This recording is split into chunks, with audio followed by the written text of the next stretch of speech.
So I love this series. I just want to know, what was your initial reaction to the script and realizing that you're going to be playing a superhero, which is kind of different for you? Yeah, it wasn't anything I was necessarily looking to do. I didn't figure this was going to happen in my career. If it would have happened, it would have happened like 15 years ago. But this script came to me, and I absolutely loved the story first and foremost. I just, superhero stuff aside, which is awesome, and I get to play that. But it was really the story, and it was really the family saga and makings of a modern tragedy that I loved about it. Like there's a human relatability about it that I thought was really something I hadn't seen in this genre before. Oh, absolutely. And Shelton, he's a different superhero. He's compassionate, but also like deeply troubled, kind of always grim and brooding. And it seems like you have to take yourself to a dark place to embody this role. So, what was your process of becoming the utopian? Well, I think it all started back in the 30s. Starts off on top of the world. Everything's the blue skies ahead.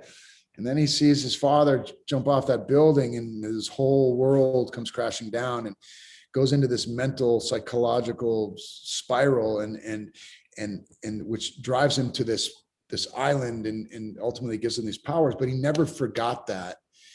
Even 90 years later, you can still kind of see that he carries that with him, and in a weird way is manifesting that in his own life, almost like a death wish in a way.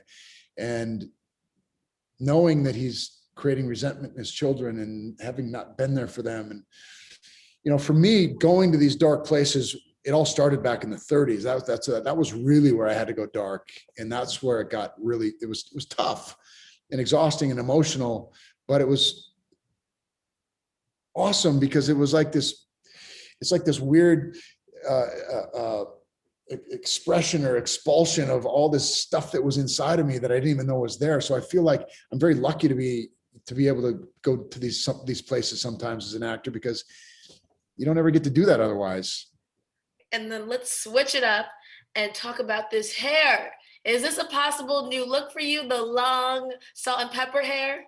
I don't know. If I could grow long, bushy locks like that, I would absolutely do it. I've tried. Yeah, I always lose patience with it. It goes through that weird, awkward phase, and I just cut it all off. But who knows? Maybe someday. You rocked it very, very well. Thank you. So I believe that everyone has their own real life superpower. Mine is that I can fall asleep anywhere. And also I don't really need sleep and I'll be energized. So what is your real life superpower? Wow. So you can both fall asleep anywhere and also don't even need sleep. Yes. That is a superpower. I would really wish I had that, because that is not me. I would say that I'm really good at reading somebody's energy. Like I can feel how I can read people very well. Ooh, that's a way more important superpower than mine. No, I don't think so. I'd rather have yours. I need sleep. I know. See, I really don't need sleep. Like right You now. look so rested though, Parris. You look like you're just. No, I really am not. I've had like 3 hours of sleep, but I'm going hard. Yeah. Well, Josh, thank you so much. That is all my time. I'm really excited for viewers to see that. I think they're going to be obsessed with this one. So I appreciate it. You're right.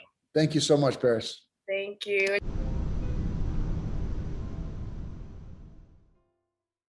All right. So the series was amazing. It's so different than what I expected a superhero series to be like. So Tenika, I just wanted to ask you, what was your initial reaction to the script? My initial reaction to the script actually was crying. So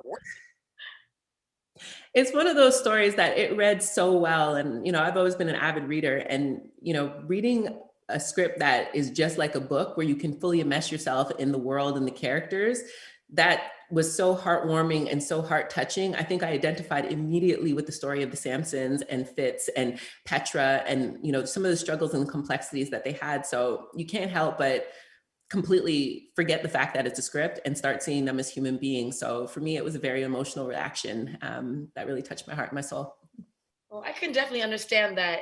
There was a lot of heartwarming moments, and it's so real because they don't only focus on the superhero aspect; they also focus on like the individual.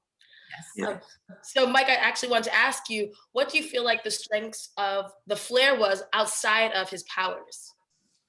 I feel like the Flare or Fitz, the number one thing is that he's able to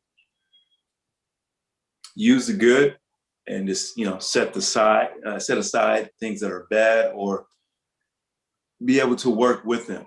Imagine, being around in 1929 and the struggles that, you would have to deal with.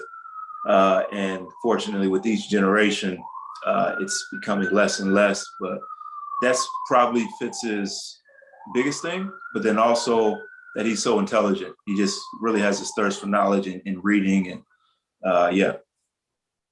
Definitely. I do love that the series keeps it very realistic, with showing like the issues around the 20s. But Yeah. also, I just have to ask, because although we speak, it's very realistic, you guys are still superheroes. So Yeah. when you're on set, how do you feel walking around in your costumes as superheroes? Tanika, you can answer this one. How you feel powerful. I mean, we're standing there in these amazing suits that, cost a pretty penny sort of thing. And a whole team has sculpted towards your body. So, it's one of those things that I think you really understand the responsibility of what you've been given once you put on a suit like that. And it makes you stand up straighter and just more proud. And I think that that's an important example for anybody else that's watching it, because they can look at that and really say, despite humble beginnings in the 1920s, the evolution of where people like us can go to with super intelligence, being superheroes and all that sort of stuff, it's valid for this day and age to have that example out there. And I think it just made me feel powerful. And I want to take that into my regular life on daily things, not just through this character.